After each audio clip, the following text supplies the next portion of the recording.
Israel American അതിക്രമത്തിൽ ഇറാന്റെ പരമോന്നത നേതാവ്, ആത്മീയ നേതാവ് അയത്തുള്ള അലി ഖാംനയി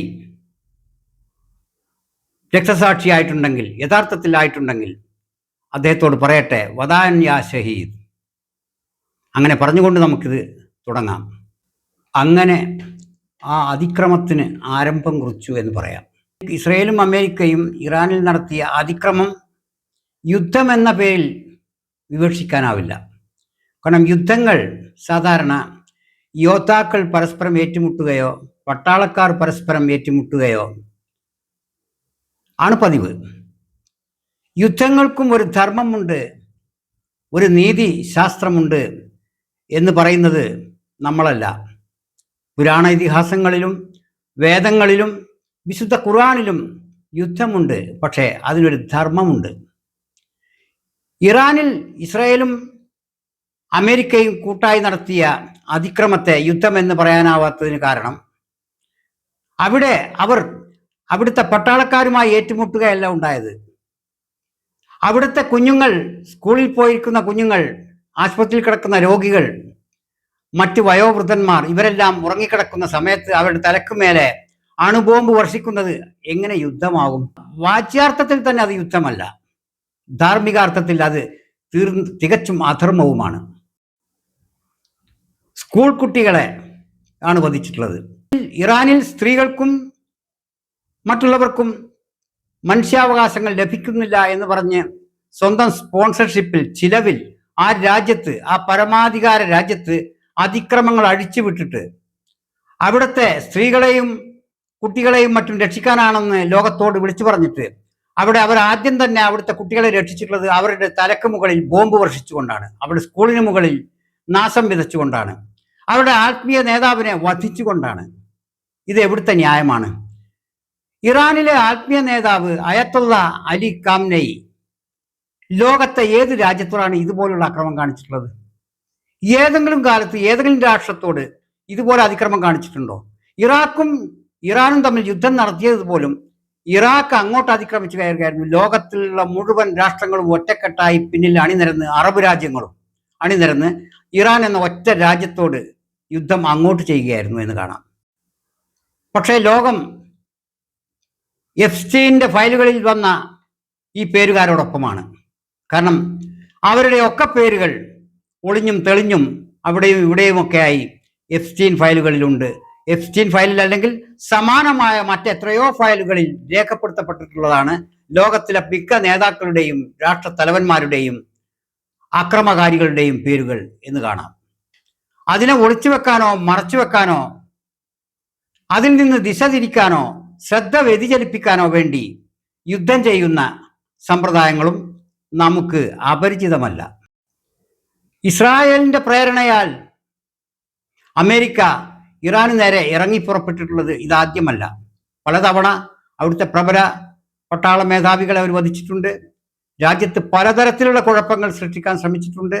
പലതരം നാശനഷ്ടങ്ങൾ അവർക്ക് രാഷ്ട്രീയമായും ഉപരോധങ്ങളിലൂടെയും കഴിഞ്ഞ 46 വർഷമായി വരുത്തി വെച്ചുകൊണ്ടിരിക്കുകയാണ്. സ്ഥിരമായി അമേരിക്കയും ഇസ്രയേലും കൂട്ടുമുന്നണിയായി.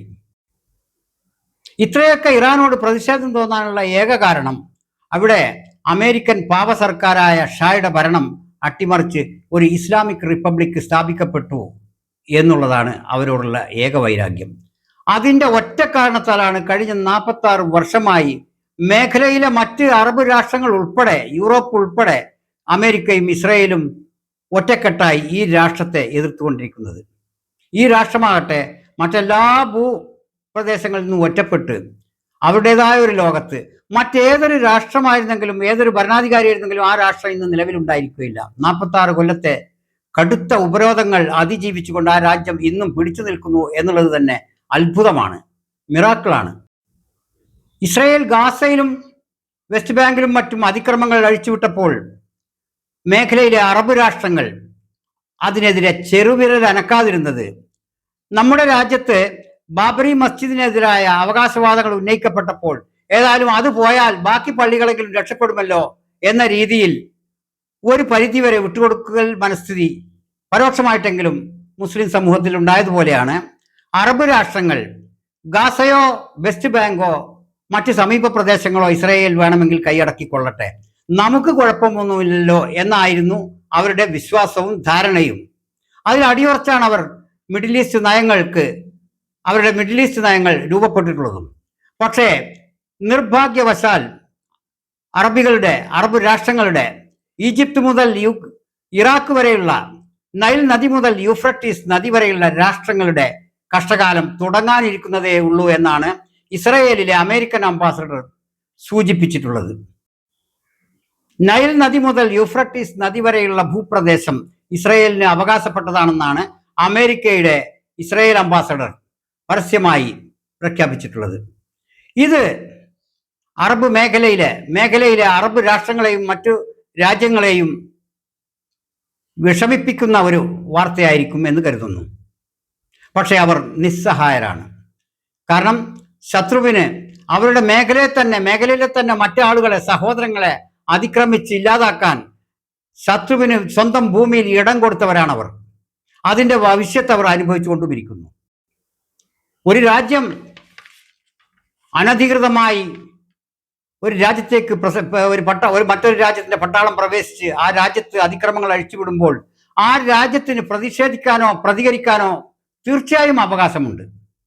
ആ രീതിയിൽ അവകാശം ഉപയോഗിക്കുമ്പോൾ പക്ഷേ അക്രമിയുടെ ഭവനം 10,000 കിലോമീറ്ററുകൾക്ക് അപ്പുറത്തായിരിക്കുമ്പോൾ അക്രമിക്ക് സമീപത്തു നിന്ന് സഹായം ചെയ്ത രാഷ്ട്രങ്ങളെ പിന്നെ അവർക്ക് ആക്രമിക്കാൻ നിർവാഹമുള്ളൂ. അത് തന്നെയാണ് ഗൾഫ് പ്രവിശ്യകളിൽ ഇന്ന് ഇറാൻ ചെയ്തുകൊണ്ടിരിക്കുന്നത്.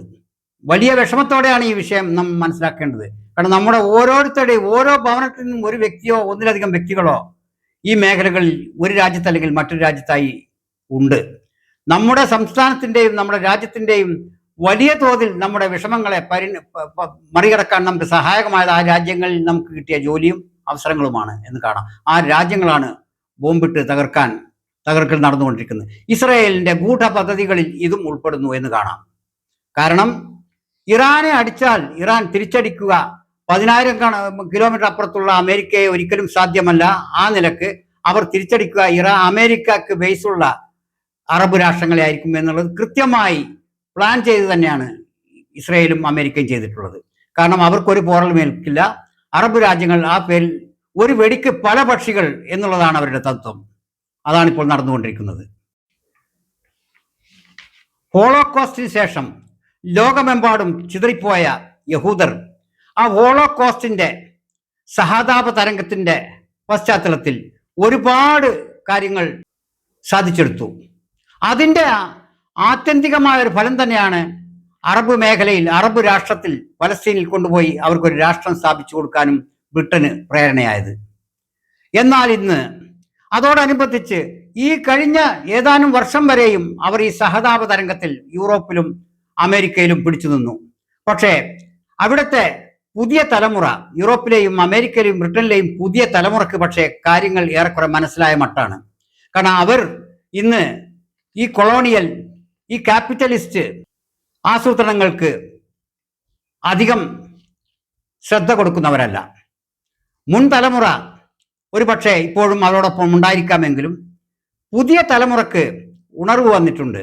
അവർ ഈ ലോകത്തിന്റെ ചതികളെ തിരിച്ചറിയാൻ ശ്രമിച്ചു തുടങ്ങിയിട്ടുണ്ട് എന്നുള്ളത് ആശ്വാസകരമാണ്. അത് അവരുടെ യൂറോപ്പിലെയും അമേരിക്കയിലും മറ്റ് ബ്രിട്ടനിലെയും തെരുവുകൾ വിളിച്ചു പറയുന്നുണ്ട്.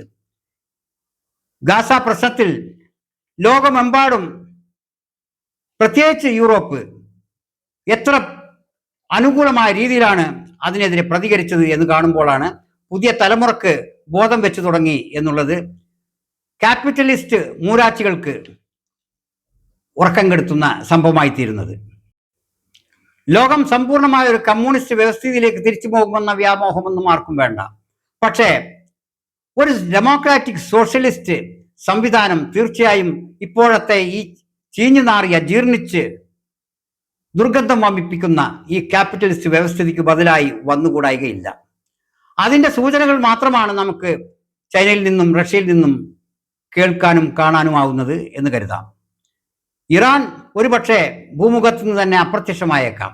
പക്ഷേ അവർ പൊരുതിയാണ് ഇല്ലാതാവുന്നത് എന്നുള്ളത് അവർക്ക് എക്കാലത്തേക്കും ആശ്വസിക്കാനുള്ള വക നൽകുന്നുണ്ട്.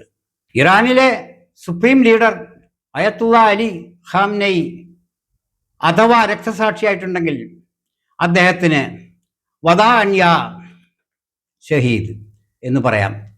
രക്തസാക്ഷിയെ അങ്ങേക്ക് വിടാം.